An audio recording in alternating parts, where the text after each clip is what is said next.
Welcome, ladies and gentlemen, students. We will be looking at ESG in particular with regard because we've already looked at understanding ESG and the different factors, but we will be looking at the arguments for and against ESG, which is something that might be more relevant for you in the exams in the case that you have to justify or argue against it.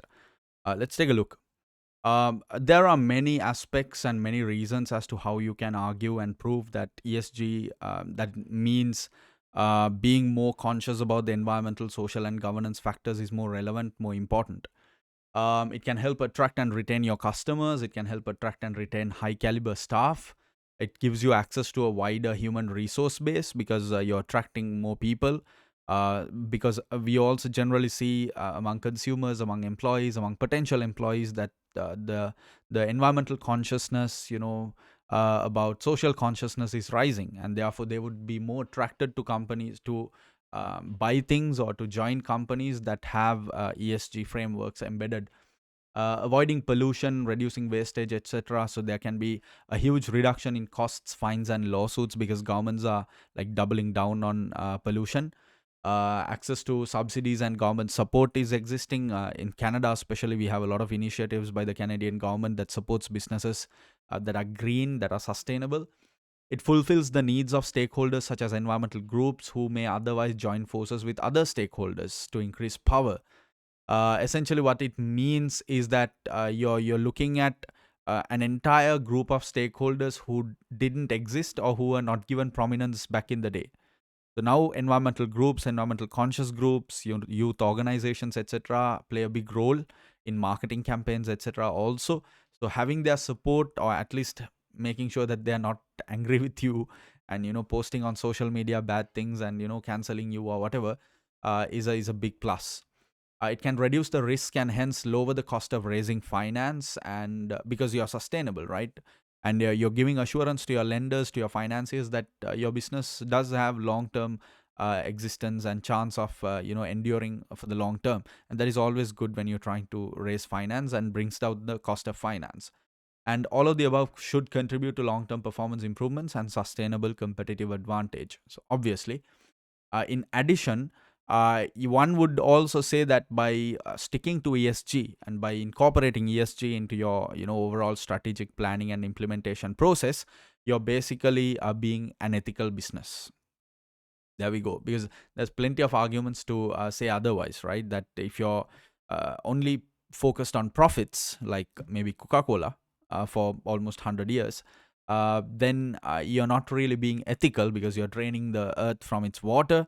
You're I mean, there are countries in the world and places in the world where there is Coke, but there's no water, right? It's unbelievable, right? But there are still cases that or points that you could use to argue against ESG. Not very strong in my opinion, but one thing is that the primary purpose of business is business and profit maximization. So if you are going to get into ESG, why don't you start a charity? That sort of argument. Focusing on maximizing shareholder wealth could be said to be aligned with ESG issues. For example, increased returns will result in increased tax payments. So the idea is that ESG might not actually get the job done. It might not actually increase shareholder wealth. There is that chance. Potential increased cost because initial cost, especially related to ESG initiatives, because you're trying to source material from healthy sources, from sustainable sources, and that can be expensive. Initial infrastructure can be expensive.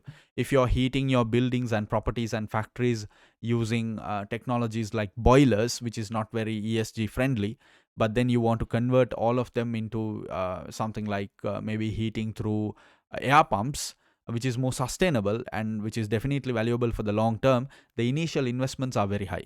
So that would actually discourage people and companies and organizations from getting into ESG. Lack of knowledge can be a major concern, and therefore the uptake, the recognition, the acceptance of ESG because of the lack of knowledge, because of ignorance, can be an issue. Reluctance to commit to ESG due to lack of skills and resources, fear of change, resistance to change, all these kinds of reasons. Because just because you as a leader you want to implement ESG doesn't mean it's going to work. It has to be adopted, it has to be accepted by the people, that are working in the company, because the tactical and the operational staff are the ones who actually get the job done under your directive, under your leadership. So you have to be convincing enough, you have to educate, you have to train, you have to inform, you have to give them the right kind of information and the kind of motivation they need. Having to turn away business from customers considered to be unethical. So if you're kind of ESG focused, then you're kind of branding yourself in a ethical framework to say that you will only do business in this way with this kind of people, with this kind of customers. And in that sense, you might not be able to do business with everyone. An organization may also argue that it is enough for them to comply with relevant laws and regulations. So ESG, one would say that it's going beyond just the mandate of the law, and you're doing voluntary things that are good and that are moral and that are ethical, but doesn't mean that they're necessarily good. They're necessarily required by the law.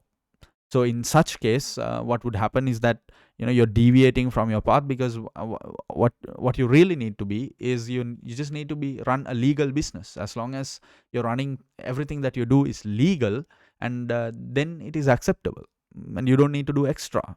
Just do the minimum legal requirement, fulfill that, do your business.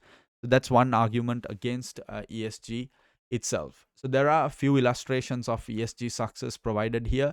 Definitely ACCA, all the chartered qualifications, because ESG is in fact a concept that is coming out of UK. It's coming out of Britain, and I'm not a big fan of ESG personally, but it's something that has started to as a recurring theme. It's been embedded within the corporate governance code, as you can see in some of the illustrations.